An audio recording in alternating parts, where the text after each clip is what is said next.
Welcome back to Screen Jockeys. I'm Chris, and today we're diving into our top 10 scariest video games that we here at Screen Jockeys have enjoyed over the years. Whether it's the jump scares, the atmosphere, or just pure terror, these games deliver the ultimate spooky season experience. And today we've got a special treat, a new voice joining the channel. What's up everyone, I'm Drew, and I'm stoked to be the newest Screen Jockey. Horror games are my jam. I'm a longtime fan of the genre, so let's not waste any time. Chris, hit us with number 10.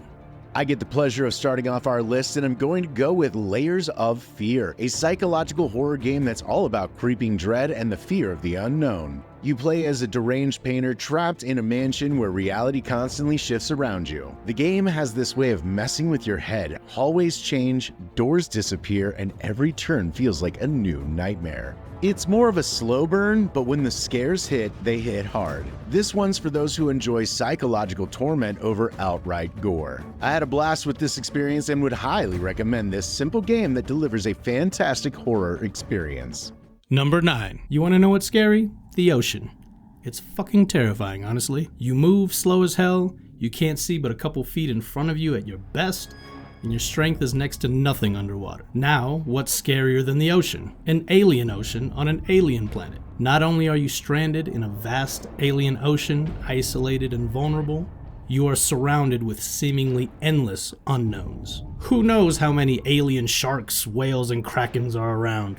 Anything can attack you from any direction, creating a constant level of tension and paranoia, turning a peaceful scuba adventure into a underwater panic attack simulator. You start off enjoying the beautiful coral and colorful fish. After a while, you got a nice little base going. Too bad now you need to venture deeper to get more materials from the pitch black, creature-infested depths of the ocean, where visibility is zero and every sound takes the tension even higher and makes you feel like you're in an underwater horror movie you didn't sign up for.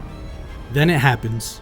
That thing you were desperately trying to avoid jumps out at you out of nowhere, is in your face, and makes you wet your wetsuit. Subnautica masterfully combines natural ocean survival fears, psychological tension, and chilling encounters to create a uniquely terrifying experience, giving you just enough calm to get comfortable, only to drop the ocean's most terrifying creatures on you when you least expect it. Coming in at number 8 is Dead Space 2. This game is the perfect blend of action and horror, with Isaac Clarke once again battling necromorphs in the cold, dark void of space. While the first game set the tone for the franchise, the sequel takes everything to the next level, amplifying the terror with even more grotesque enemies and some of the most intense, heart-stopping moments in gaming. The atmosphere is drenched in dread, and the horror is constant. There's one scene in particular involving a needle that will forever be burned into my memory. If you love sci-fi horror, this is a must-play. Number 7. Until Dawn is a choice-based, narrative-driven game that basically throws a bunch of horror movie cliches into a blender and hands the controls to confused, panicking players. You're on a mountain, it's night, it's snowing,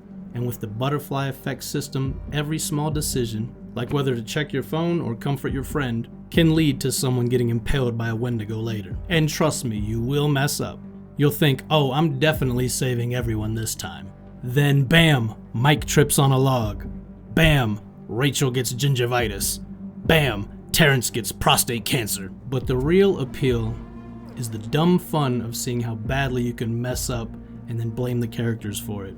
There's a lot of, wait, why are you splitting up? Have you not seen any horror movie ever? Then later on, eventually you're like, hell yeah, we're gonna go investigate that strange noise. It has the vibe of a B-grade horror flick. You've got jump scares, over-the-top deaths, and moments where you're screaming at the screen. But that's the charm.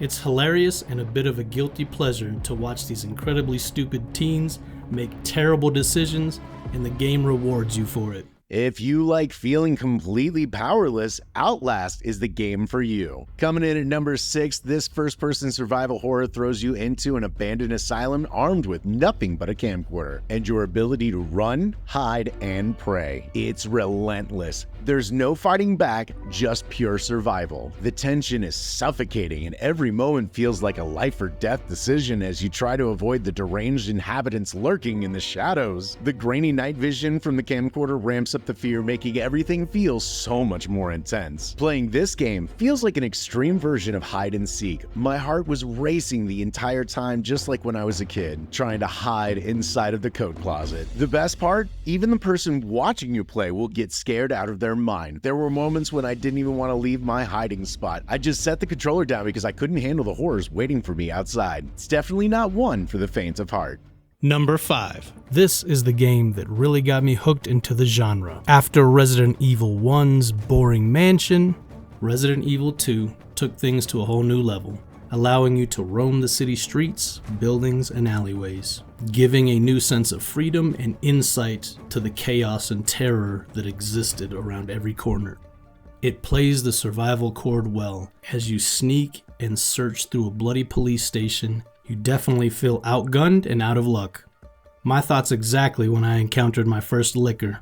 As you're walking through what seems like a normal, blood-stained hallway, this hideous creature drops from the ceiling and attacks. It's strong, it's fast, has erratic, unpredictable movements, and gives you a strong sense of, fuck, I am not equipped for this shit. I barely have enough ammo for a zombie, let alone whatever the hell this is. It's really a masterclass in creating tension. Once you feel settled in the pacing of the game, they throw Mr. X at you. Mr. X is a huge, unstoppable, boss-like figure who bursts through walls and doors and can pop up at any time like a giant, angry, fedora-wearing Kool-Aid man. Every area you thought you cleared and was safe no longer is. Now his constant looming presence creates even more intense pressure. You never feel safe. Heavy footsteps can be heard even when he's not in sight, building a beautiful paranoia, just like great horror games and villains should. At number 4, we have a game that brought the Resident Evil series back to its horror roots, Resident Evil 7 Biohazard. This game was a breath of fresh air for the series, not just with its shift to a first-person perspective, but by also stepping away from the more action-heavy elements introduced in Resident Evil 4. The first-person view adds a level of immersion that makes it feel like you're right there, fighting for survival in a creepy, decaying plantation house. Every creak, every shadow keeps you on edge. And if you're brave enough to try it on VR, good luck, because that experience is pure, unfiltered terror. Unlike earlier Resident Evil games, which often made you feel like an unstoppable force in a zombie apocalypse, this game does the opposite. It strips away that sense of power, replacing it with dread. I struggle with this game because it does such an amazing job of making you feel the fear and vulnerability that the character is experiencing. It's not about feeling like a superhero, it's about surviving, and that's what makes it truly terrifying. Number 3. The Last of Us is the most grounded,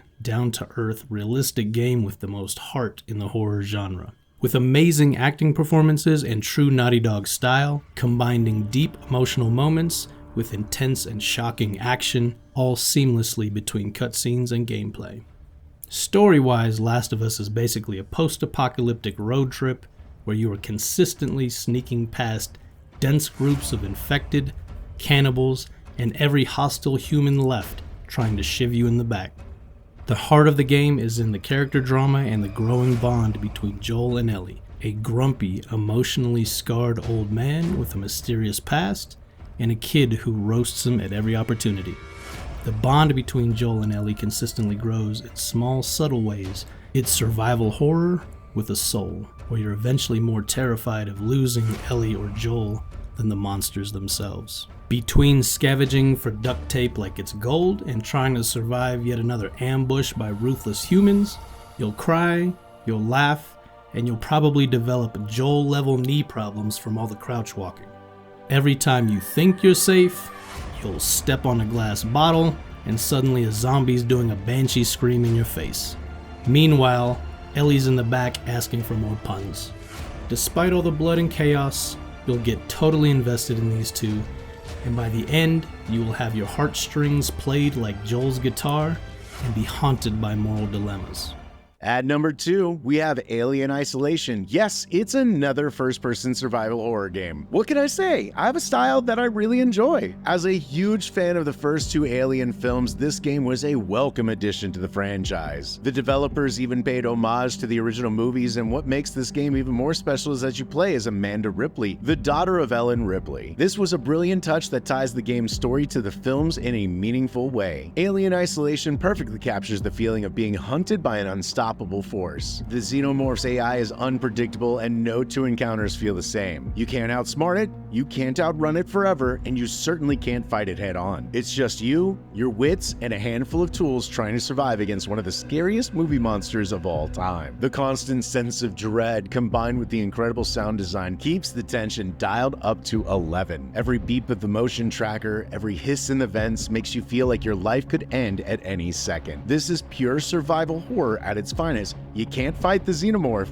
you can only survive it. Number 1. Silent Hill 2 is less of a horror game and more like a fever dream where your therapist goes rogue and drops you into a personally crafted nightmare for some personal growth. You play as James, who comes to Silent Hill after receiving a letter from his dead wife, as you do. Silent Hill is less about jump scares and more about slow cooking your brain into psychological dread, with a soundtrack that sounds like the composer was banging metal pipes together in a haunted basement. The fog is not just mysterious ambiance, it's the game's way of saying you're going to be lost forever. You feel isolated, but oddly like you're being watched. The town isn't just judging you, it's actively messing with you. Some locations transform into a maze-like labyrinth filled with claustrophobic corridors. The architecture seems impossible, reflecting James's mind as it starts to crack. One minute you think you're figuring things out, and in the next the game says nope,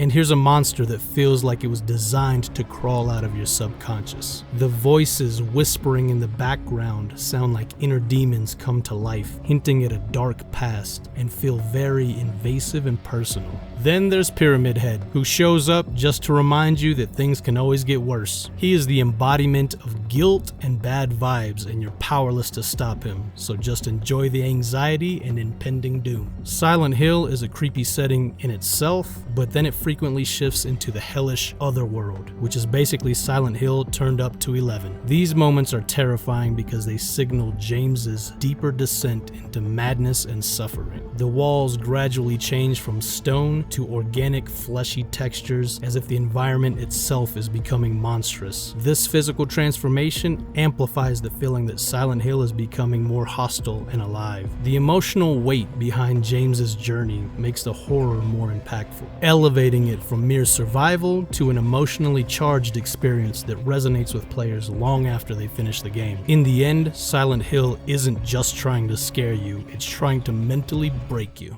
And that's our list. Did we hit the mark with these terrifying games, or did we miss any of your personal favorites? Let us know in the comments, what are your go-to games for spooky season? And who knows, maybe we'll make another video based on your suggestions. Thanks for tuning in today. Don't forget to subscribe and hit the bell so you don't miss the next one. Yeah, we'll see you next time right here on Screen Jockeys.